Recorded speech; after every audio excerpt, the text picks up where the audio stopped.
చాలా బాగున్నాను. అండ్ మీరు ఎలా ఉన్నారు కూడా కనుక మీకు కనుక వీలైతే కమెంట్ సెక్షన్లో చెప్పండి. అండ్ ముందుగా మీ అందరికీ మొదటి శ్రావణ శుక్రవారం శుభాకాంక్షలు. అండ్ ఇవాళ అయితే నేను పూజ మొత్తం కూడా ఫినిష్ చేసుకున్నాను. చాలా లేటుగా అయితే లేచానమాట.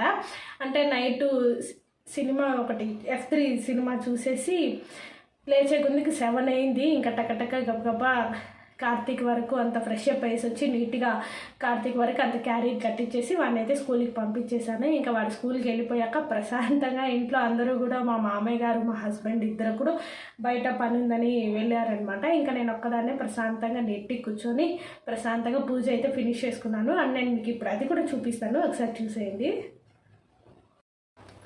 అండ్ చాలా అండి, ఈరోజు మొదటి శ్రావణ శుక్రవారం కదా, పూజ ఎంత ఫినిష్ అయిపోయాక ఇంకా వంట పని ఎత్తుకోవాలి. క్యారీర్ అయితే కార్తీక్ కూర అంతా చేసి పొడన్నం అంత మజ్జిగన్నం అయితే ఇచ్చి పంపించేశాను అనమాట. ఇప్పుడు ఇంకేం వంట చేస్తాను ఏంటి అనేది చూపిస్తాను, వచ్చేయండి. నేనైతే చెప్పాను కదండి వంట అయితే చేస్తున్నానని. జస్ట్ వచ్చేసి నేను అంటే కందిపప్పు ఆల్రెడీ కుక్కర్లో పెట్టి పక్కన పెట్టించానమాట. ఇంకా మార్నింగే కార్తీక్కి మామూలుగా అంత పొడన్నం మజ్జిగన్నం ఇచ్చి పంపించేశాను పాపం క్యారీర్ మార్నింగ్. ఇక్కడ వచ్చేసి ఏం చేస్తున్నానంటే మునక్కాయ సాంబార్ పెడుతున్నాను. ఎందుకంటే మా వాడికి చాలా ఇష్టం అన్నమాట. అన్నీ చాలా రోజులైంది చేసి కూడా, అందుకనేసి మునక్కాయ సాంబార్ అలాగే వంకాయ కూర పప్పుచారు చేస్తున్నాను అనమాట. అండ్ జస్ట్ ఇదంతా మీరు డైలీ చూసేదే, అందుకని కొంచెం నేనైతే ఫాస్ట్ ఫార్వర్డ్లో అయితే పెట్టాలనుకుంటున్నాను.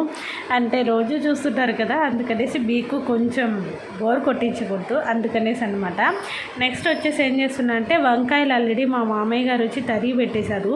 ఇంకా వంకాయ కూర కూడా చేసేద్దామనేసి ఇక్కడ నేను చాలా ఫాస్ట్ ఫార్వర్డ్లో పెట్టాను, ఎందుకంటే మీకు మరీ బోర్ కొట్టకూడదు కదా, అందుకనేసి. ఇంకా వంకాయ కూర అండ్ సాంబార్ అయితే అయిపోయింది కాబట్టి ఈ పక్కన చారు పెడుతున్నాను. అండ్ ఇక్కడైతే నేను పప్పులనే వేరుతున్నాను అనమాట. ఎందుకంటే నిన్న సరుకులు అవన్నీ సర్దుతుంటే కొంచెం ఈ మిరియాలు పచ్చెనపప్పు అనేది కలిసిపోయింది.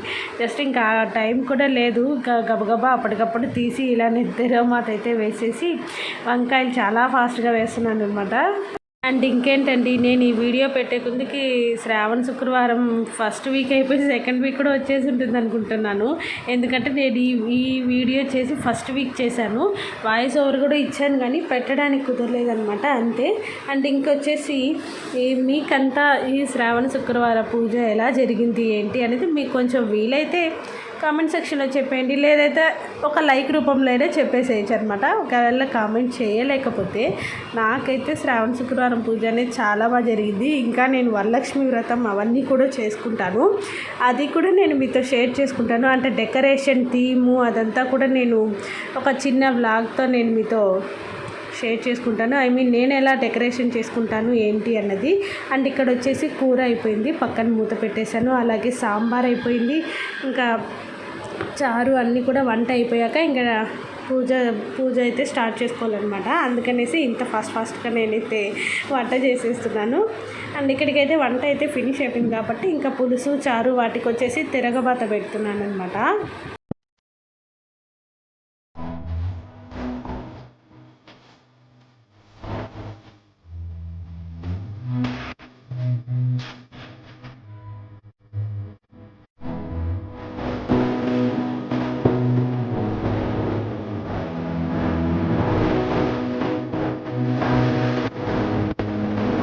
అండ్ ఇక్కడ చూస్తున్నారు కదా, నేను వంట మొత్తం ఫినిష్ చేశాను. ఫస్ట్ వచ్చేసి వైట్ రైస్ పెట్టేశాను.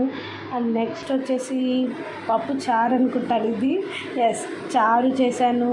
అండ్ కూర వచ్చి వంకాయ కూర చేశాను, చూసారు కదా. దీంట్లో అలాగే రైస్ పెట్టాను, మళ్ళీ వంకాయ కూర అలాగే మునక్కాయ సాంబార్. ఇక్కడికైతే నా వంట అయితే ఫినిష్ అయిపోయింది కాబట్టి ఇంకా నేను తీరికగా ప్రశాంతంగా పూజ అనేది చేసుకోవచ్చు అనమాట. ఎందుకంటే డైలీ నేను చేసే వర్క్లో నాకు పూజ వంట రెండు కలిసి చేసుకుంటా, కొంచెం టెన్షన్గా అయ్యేది. ఇప్పుడైతే ప్రశాంతంగా అండ్ ఇప్పుడైతే నేను పూజ అనేది స్టార్ట్ చేసుకుంటున్నానండి. సంకల్పం అంతా చెప్పుకొని వినాయకుడికి పూజ చేసుకుంటున్నాను అనమాట. ఇక్కడ వచ్చేసి అక్షింతలు అష్టోత్తరాలు అవన్నీ చదువుకుంటూ నేనైతే పూజ అనేది స్టార్ట్ చేశాను. మీరు కూడా చూస్తూ ఉండండి.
అండ్ చూసారు కదండి, నా పూజ అయితే ఇలా ఫినిష్ అయిందనమాట. అండ్ నేను ఒరిజినల్ వాయిస్ ఓవర్ పెడదాం అనుకున్నాను, కానీ ఏమైందంటే నేను ఒక పక్క టీవీలో భక్తి ఛానల్ లైవ్ జరుగుతుంది, అది పెట్టున్నాను అనమాట. ఇంకా అది పెడితే కాపీరైట్స్ అనేది ఖచ్చితంగా పడుతుంది. అందుకనేసి ఇంకా నేను డివోషనల్ మ్యూజిక్ అయితే యాడ్ చేశాను. మీకు ఎలా జరిగింది ఏంటి పూజ అనేది మీకు కొంచెం వీలైతే కామెంట్ సెక్షన్లో చెప్పండి, లేదా ఒక లైక్ రూపంలో అయినా చెప్పుకోవచ్చు, అది మీ ఇష్టము. అండ్ నాకైతే పూజ చాలా బాగా జరిగింది, చాలా ప్రశాంతంగా చేసుకున్నాను అనమాట. ఇంకా కార్తీక్ అయితే స్కూల్కి వెళ్ళిపోయాడు, ఇంకా వాడికి కూడా లంచ్ ఇచ్చేసాను కాబట్టి ఇంకా ఆఫ్టర్నూన్ పూజ మొత్తం ఫినిష్ చేసేసాక ప్రశాంతంగా డైరెక్ట్గా మా వారు మా మామయ్య గారు వస్తే ఇంకా భోంచేస్తామన్నమాట అందరం కూడా. అలాగే ఇంకా పూజ అయింది కాబట్టి మా అపార్ట్మెంట్లో ఉన్న వాళ్ళని పిలిచి తాంబూలం అయితే ఇచ్చి, అండ్ శుక్రవారం కాబట్టి అందులోనూ శ్రావణ శుక్రవారం మొదటి రోజు కాబట్టి ఇంకా ఇప్పటి నుంచి మనం తాంబూలం అనేది ఎక్కువగా ఇస్తుంటాము. అందుకనేసి ఈరోజు ఫస్ట్ డే కాబట్టి నేను మా అపార్ట్మెంట్లో ఉన్న వాళ్ళని పిలిచాను. ఇంకా వాళ్ళు వస్తే వాళ్ళకు కూడా తాంబూలం వచ్చేసి ప్రశాంతంగా కూర్చొని టిఫిన్ తినాలి. నేనైతే ఇంకా టిఫిన్ తినలేదు, టైం వచ్చేసి 10:30 అవుతుంది చూస్తున్నారు కదా. వాళ్ళు వస్తే వాళ్ళకి తాంబూలం ఇచ్చాక కూర్చొని టిఫిన్ తినాలన్నమాట. అండ్ టిఫిన్ ఏం చేశానంటే ఈరోజు టమాటా పచ్చడి అలాగే ఇంకా దోశ చేశానమాట. అదే క్యారియర్ కూడా ఇచ్చేసాను మా వాడికి, వైట్ రైస్ వరకు పెట్టి క్యారియర్ అయితే కలిపిచ్చేసాను. అండ్ ఇదైతే అండి నేను ఆ రోజు శుక్రవారం కదా మార్నింగే నీట్గా కడిగేసుకొని పూజ అంతా చేసుకునే ముందు ఇలా మంచిగా ఒక ముగ్గు అయితే వేసుకున్నాను అనమాట. నేను చాలా చిన్న ముగ్గులు వేస్తాను, మరీ అంత పెద్ద పెద్ద ముగ్గులు అయితే నాకు రావు అనమాట. అండ్ అక్కడ చూస్తున్నారు కదా, ఇంకా వాచ్ భక్తి ఛానల్ అయితే లైవ్ జరుగుతుంది, ఇంకా అందుకనేసి నేను వాయిస్ ఓవర్ అయితే ఇస్తున్నాను. జస్ట్ మ్యూజిక్ అంతా యాడ్ చేద్దామని అనుకున్నాను, మంచి డివోషనల్ సాంగ్ పెట్టుకొని, కానీ కాపీరైట్స్ అయితే పడతాయి అందుకనేసి. అండ్ ఇది నేను మీకు చెప్పాను కదా, ఈ ధూపం అనేది నేను ఫ్లిప్కార్ట్ నుంచి తెప్పించుకున్నానని. చాలా మంచి వాసన వస్తుంది, చాలా బాగుంది కూడా. అసలు ఇల్లంతా ఒక మంచి వైబ్స్ అయితే వచ్చాయన్నమాట. ఆ స్మెల్ అసలు అంతా బాగుందని చెప్పచ్చు. మీరు కూడా వీలైతే ఫ్లిప్కార్ట్లో తెప్పించుకోండి, చాలా బాగుంటుంది. అండ్ ఇక్కడైతే నా పూజ అంతా చూపిస్తున్నాను కదా, మొదటి శ్రావణ శుక్రవారం పూజ అంతా ఎలా జరిగింది ఏంటి అనేది నాకైతే చాలా బాగా జరిగింది. మీరు ఎలా చేసుకున్నారో కామెంట్ సెక్షన్లో చెప్పండి. అండ్ ఇక్కడ ఏంటంటే ఇంకా అప్పుడే మల్లెపూలు అనేవి నేను బయట పూల వాళ్ళు వస్తే తీసుకున్నాను అనమాట. దాంట్లో ఒక 2-3 అలా తీసుకున్నట్టున్నాను. నేను ఎక్కువ పెట్టుకోను, జస్ట్ లైట్గా పెట్టుకుంటాను. మల్లెపూలు, ఈ సన్నజాజులు ఇవన్నీ ఏంటంటే ఎక్కువ స్మెల్ వస్తే కొంచెం నాకైతే హెడేక్ వస్తుంది. అందుకనేసి జస్ట్ ఇంకా సహస్రానికి పెట్టుకోవాలి పూజ అంతా, పూలు పెట్టుకున్నాక పూజ చేసుకుంటే మంచిదనేసి. బట్ నేను జస్ట్ అలా చూస్తున్నాను కదా, కొద్దిగా చాలా లైట్గా పెట్టేసుకుంటాను. ఇంకా మిగిలిన పూలన్నీ మా అత్తయ్యకి ఇచ్చేస్తాను అనమాట. అంటే అత్తయ్య ఉన్నప్పుడు కూడా అత్తయ్యకి ఎక్కువ ఇచ్చి నేను కొంచెమే తీసుకునేదాన్ని, మరీ అంత ఎక్కువ పెట్టుకోను, ఎందుకంటే నాకు హెడేక్ వస్తుందనేసి. ఇంకా అత్తయ్య ఫోటో ఉంది కదా, డైలీ కూడా ఇలా రోజా పువ్వు కానివ్వండి, ఏదో ఒకటి పూలు నాకు అందుబాటులో ఉన్నవి పెడుతూ ఉంటాను. ఒక్కొక్కసారి నేను పెడతాను, లేకపోతే మా వారు మా అబ్బాయి మేము ముగ్గురం ఎవరో ఒకరం ఇలా డైలీ పెడుతూ ఉంటామన్నమాట ఇంట్లో. అండ్ ఇది వచ్చేసి అన్నపూర్ణేశ్వరి ఫోటో అన్నమాట, అమ్మవారి ఫోటో. నేను ఇలా వంటింట్లోనే సైడ్లో తగిలించుకున్నాను. అండ్ పెట్టుకుంటే కూడా చాలా మంచిదని చెప్పారనమాట, అందుకనేసి నేను ఇలా అరేంజ్ చేసుకున్నాను. దాని పక్కన రేడియం స్టిక్కర్ అయితే పెట్టుకున్నాను. అని చూసారు కదండి, మొదటి శ్రావణ శుక్రవారం నాకైతే ఇలా బాగా జరిగిందనమాట. మీకు ఎలా జరిగింది ఏంటి అన్నది కామెంట్ సెక్షన్లో చెప్పండి. అండ్ ఇంతటితో ఈ వ్లాగ్ అయితే ఎండ్ చేసేస్తున్నాను. మీకు కనుక నచ్చితే ఖచ్చితంగా లైక్ చేయండి, షేర్ చేయండి, కామెంట్ చేయండి, అండ్ మర్చిపోకండి సబ్స్క్రైబ్ చేసుకోండి. Don't forget to subscribe. నేను మిమ్మల్ని మళ్ళీ కలుస్తాను ఒక మంచి వ్లాగ్తో.